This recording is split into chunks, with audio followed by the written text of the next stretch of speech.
가톨릭 교회에서 1841년도 교회의 이름으로 명령해서 지은 책이 칼빈주의예요. 그 가톨릭주의자들은 거의 빼지 않고 이 책을 다 읽은 거예요. 근데 이게 얼마나 왜곡되고 비사실적 근거를 가지고 쓴 책이냐. 칼빈은 대내 본성을 가지고. 그는 결코 사랑에 본 적이 없는 사람입니다.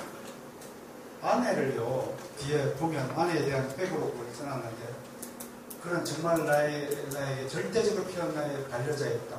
아내에 대한 존경심이 굉장히 많았던 거예요. 가정을 돌보지 않았다고. 다음, 액터게. 이건 영국 사람인데요. 케임브리지대 역사학 교수고, 열렬한 가톨릭 신자죠. 자, 칼빈을 공경한 사람들이 주로 루터파 아니면 가톨릭파 아니면 제세파다. 이렇게 보면 되겠습니다. 칼빈은 관용이라고 부르는 원수다. 이렇게 말했어요. 다음, 마지막. 칼빈 오적 스테판 슈바이크. 그러면 벌써 여기 이름은 독일하는 스위스 이름 같죠? 스위스 저술가예요. 이 책이 전 세계 60개 언어로 번역되어서 가장 많이 읽힌 책 중에 하나랍니다.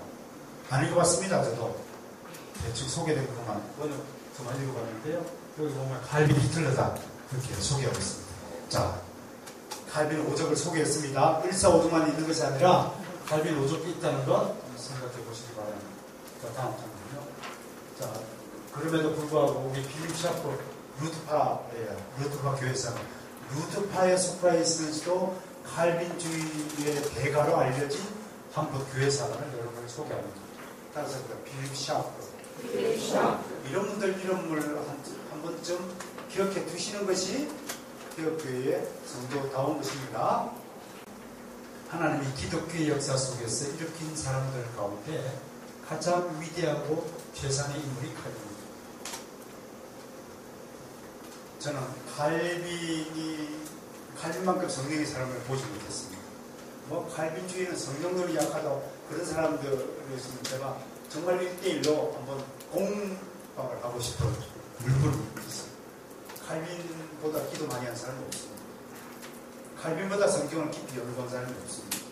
우리는 종교개혁의 구손입니다. 종교개혁의 구손이라고 말하면서 종교개혁의 시조인 자기 조상 원조를 부정하는 것을 우리 용납해서는 말이 안 되는 거죠. 칼빈 없이 어떻게 종교개혁이 완성될 수 있어요? 칼빈 없이 어떻게 개신교가 탄생했어요? 그런 측면에서. 자, 그 다음에 칼빈주의에 대한 두 번째 빨리 넘어가죠. 그 다음 칼빈주의는 칼빈이라는 특징을 진화에 부각시킨다. 한 사람만의 사상을 지칭하지 않습니다. 생전에 칼빈은 자신의 이름이 들어간 주의를 사용하지 말라고 제자에게 부탁할 정도였어요. 또 기독교 역사상 지도자의 이름을 따서 교파나 사상을 옳지 않은 사람이 너무 많죠. 루터를 따르는 교회를 루터교회, 적용교를 따르는 교회를 적용교회, 제세파인 메노나이트를 따르는 파들을 메노나이트파 이렇게 불렀던 것입니다. 자, 세 번째, 칼빈주의는 성경적인 용어가 아니다. 칼빈주의는 성경이 없다. 그러므로 칼빈주의는 성경적인 용어가 아니므로 우리가 믿을 필요가 없다라고 공격하는 사람들이 있다 이겁니다. 그러면 삼위일체라는 용어가 성경이 있나요? 천년왕국이라는 말이 성경이 있나요? 그럼 여러 신학적 용어들을 계시, 영감 다 없애야 되겠네요? 이런 논리라면 성경의 가치를 요약한 모든 신학 용어가 무용하다고 밝혔습니다. 말 안 되죠? 자, 나머지 칼빈주의는 율법주의, 교조주의다라고 공격해요. 칼빈의 기독교 강요는 복음을 지나치게 교리점수로 불려갔을까요? 하나님의 흐름을 가름합니다. 너무 교조적이다는 것은 너무 논리적이고 너무 지식적이고 너무 딱딱하고 너무 재미없어요. 그렇게 말하는 사람은 저는 신앙을 재미로 하는 것이 아니라 신앙 의미를 추구하는 것입니다.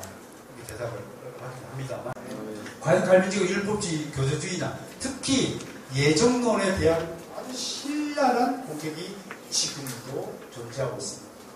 이건 정말 예정론은요 성령님의 조명함을 받지 않고서는 풀 수 없는 하나님의 오명하고 비밀에 속한 일입니다.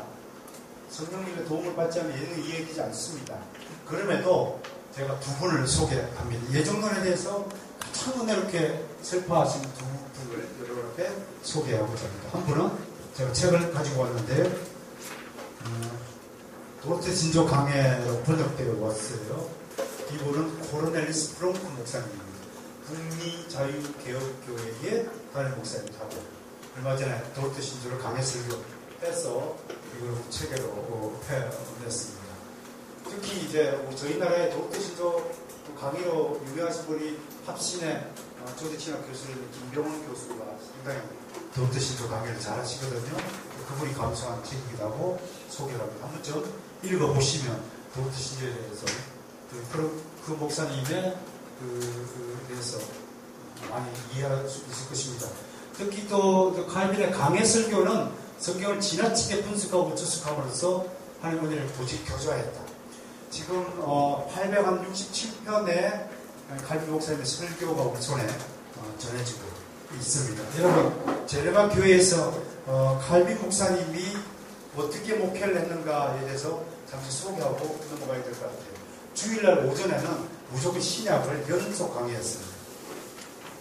연속 강의에서 렉티오 콘티누아라고 그래요. 따라서 합시다. 렉티오 콘티누아. 연속 강의를 했어요. 왜 연속 강의를 했느냐라고 얘기하면 대부분의 한국의 복음주의 교회가 주제 설교하면 은혜 설교하고 있습니다. 그러면 왜 강해 설교를 해야 되고 왜 연속 강해 설교 중에 연속적으로 강해 설교를 해야 되느냐. 여기 앉아계신 우리 수조한 목사님은 삼양교회에 담임 목사로 계실 때에 사도행전만 8년 하셨어요. 저희 교회는 사도행전을 지금 3년째 하고 있습니다. 왜 그러느냐? 설교 내용 중에 목사 개인의 인간적인 의도가 개입된 것을 방지하기 위한 수단이 강해 설교입니다. 강해 설교 연습 강해. 오후 시간에는, 주일 오후 시간에는 교리, 신조, 신앙고백서 교육을 시켰어요. 그 다음에 월, 화, 수, 목, 금이 있는데 월요일은 주로 쉬시고 화, 목에는 성경 공부하고요. 수요일 날은 구약 강해 설교를 진행했다. 자, 앞으로 그 목사님 보겠습니다. 예전은 칼빈이 가지고 있는 업적 중 하나가 예전에는 구름 속에 있는 높은 산 꼭대기에 왔다. 그러니까 이곳에 오기 위해서 누군가의 도움을요, 전문가의 은혜를 반드시 받아야 됩니다. 예전은 혼자 공부하지 마세요. 앞으로 예전은 그걸 가지고 시험 들지 않기를 부탁합니다. 하도 시험 드는 사람이 많이 있어서 그래요. 그 다음에 마을신학 그러면 저희 나라를 대표하는 사람이 김세현 박사입니다. 저는 개인적으로는 물론 이분의 구원의 서적에 대해서 약간 다른 견해를 갖고 있긴 하지만 이분은 이렇게 얘기해요. 하나님의 계시 역사를 여기 뭐죠? 하나님의 영원전. 그럼 창조시대가 십지다. 창조. 그 다음에 저 끝에는 우리 신동수 목사님 앉아계신 데는 종말이라고 칩시다. 그죠? 그러면 계시가 가장 밝게 밝혀진 곳이 어디예요? 예수 그리스도 십자가상이라는 거예요. 그러니까 여기는 끝으로 가면 끝으로 갈수록 불빛이 희미하다. 종말도 희미하다. 그러니까 이쪽이나 희미한 곳으로부터 시작하면 더듬을 수밖에 없다. 예정론은 그렇게 비교한 거예요. 그러니까 예정론은 어디서부터 시작한다고요? 예수 그리스도의 십자가에서 출발하라. 그러면 흔히 예정론에서 하나님의 계시를 환하게 볼 수 있을 것이다. 그렇게 하고 그 다음부터는 제가 이렇게 하고 싶은 말을 붙여놨습니다. 함께 읽어볼까요? 시작. 예정론은 죄를 낮추어 겸손케 하는 반면 구원에 대한 확신을 불러일으키는 하나님의 위대한 뜻과 계획이다. 아멘.